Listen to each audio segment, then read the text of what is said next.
Halo guys, Assalamualaikum warahmatullahi wabarakatuh. Perkenalkan, nama saya Dilva Lipadalis dari kelas Farmasi C. Nah, di sini saya akan menjelaskan sedikit tentang sampah dan bagaimana cara mengolahnya agar menjadi sampah yang berguna dan bahkan bisa menghasilkan uang. Wah, penasaran kan? Yuk simak videonya. Apakah Anda tahu sampah? Sampah adalah suatu hal yang telah dipakai lalu dibuang. Atau sampah adalah hasil zat sisa-sisa seperti pembangunan, rumah, perkantoran, kemudian pabrikan, rumah tangga, dan juga yang lain sebagainya. Nah, apakah kalian tahu ternyata sampah adalah masalah utama atau masalah darurat yang sedang kita hadapi di muka bumi saat ini? Mengapa? Karena sampah itu sangat sulit untuk diuraikan. Nah, sampah itu terbagi menjadi dua, ada sampah organik dan juga sampah anorganik. Nah, sampah anorganik inilah yang sangat sulit untuk diuraikan. Nah, yang paling sedihnya, yang paling riskannya, ternyata Indonesia adalah penghasil sampah terbesar kedua di dunia. Wah, takut bukan? Ternyata Dinas DKI Jakarta menyebutkan bahwa perharinya Jakarta itu menghasilkan 75.000 ton sampah dan 14%-nya yaitu sekitar 1.000 ton itu adalah berasal dari sampah plastik. Nah, ternyata sampah ini menyebabkan bencana banjir. Nah, banjir ini disebabkan oleh orang yang membuang sampah sembarangan. Kemudian saat hujan turun, nah sungai, selokan itu tersumbat dan terjadilah banjir. Nah, ternyata banjir ini membawa malapetaka bagi kita. Mengapa? Karena bisa menurunkan ekonomi bangsa kita. Contohnya yaitu seperti merusak fasilitas-fasilitas umum, kemudian fasilitas-fasilitas rumah tangga karena banyak barang yang hanyut kemudian yang rusak.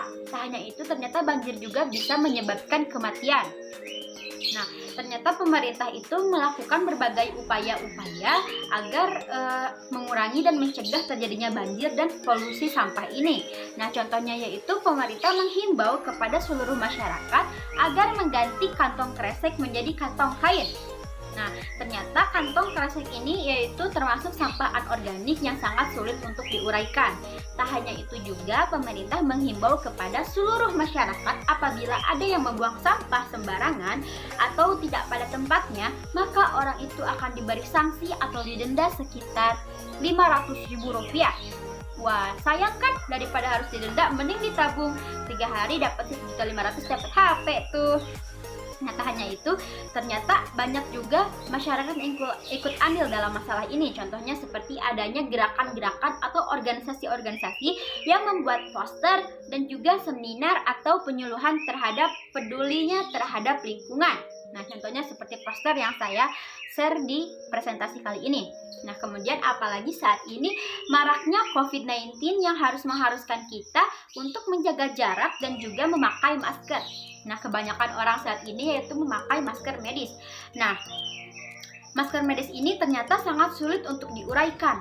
Nah, apalagi saat ini ternyata banyak sekali oknum-oknum jahat yang mendaur ulang sampah masker medis tersebut. Nah, cara menghindari itu kita belah menjadi 2 masker tersebut, kemudian buanglah ke tong sampah.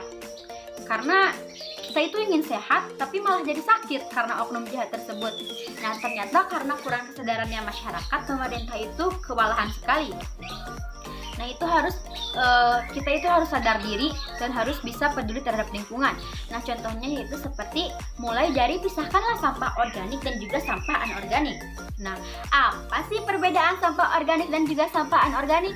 Nah, sampah organik adalah sampah sisa-sisa hasil makhluk hidup. Contohnya seperti tumbuhan, kayu, dan lain sebagainya. Dan sampah anorganik adalah sampah yang seperti botol plastik, kresek, dan juga yang lain sebagainya, dan itu sangat sulit untuk diuraikan. Nah, kemudian kita harus memakai produk ramah lingkungan. Nah, contohnya, produk ramah lingkungan adalah produk yang aman, kemudian tidak beracun. Nah, contohnya seperti pada gambar, gantilah mulai sendok dari yang plastik menjadi produk yang ramah lingkungan. Seperti itu. Nah, ternyata sampah itu bisa dimanfaatkan dan bahkan bisa menghasilkan uang loh. Nah, contohnya apa sih? Nah, kebanyakan sampah yang bisa didaur ulang itu yaitu adalah dari sampah anorganik. Contohnya seperti dari botol plastik, bungkus kopi, dan juga yang lain sebagainya.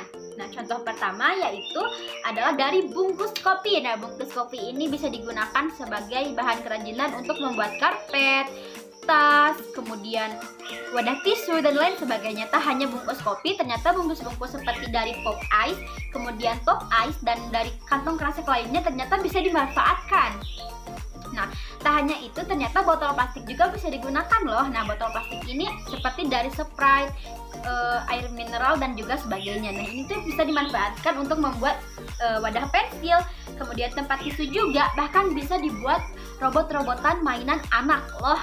Wah, jika kita kreatif, maka kita itu akan menghasilkan uang, maka pikirlah sekreatif mungkin. Nah, tak hanya itu juga, ternyata kardus juga bisa digunakan sebagai bahan kerajinan loh. Nah, contohnya seperti tempat untuk menyimpan buku-buku file, kemudian bisa dibuat rumah-rumahan untuk main anak, kemudian untuk kucing juga, kemudian bisa dibuat laci, dan juga yang lain sebagainya. Nah, kemudian ketika kita berpiknik, nah mulailah kita sadar diri. Nah, pastikan kalau piknik itu kita kan pasti membawa makanan kan dari rumah, entah makanan atau minuman yang kita bawa atau beli. Nah, mulailah kita untuk tidak membuang sampah sembarangan. Kemaslah kembali sampah tersebut untuk bisa dibuang sampah kepada tempatnya. Nah, kemudian kita itu harus membuang sampah pada tempatnya. Kita itu harus tanggung jawab. Ingat, tanggung jawab. Mulailah kita peduli terhadap lingkungan untuk agar menjadi hidup kita sehat. Seperti itu. Terima kasih, itulah yang dapat saya sampaikan. Wassalamualaikum warahmatullahi wabarakatuh. I love you.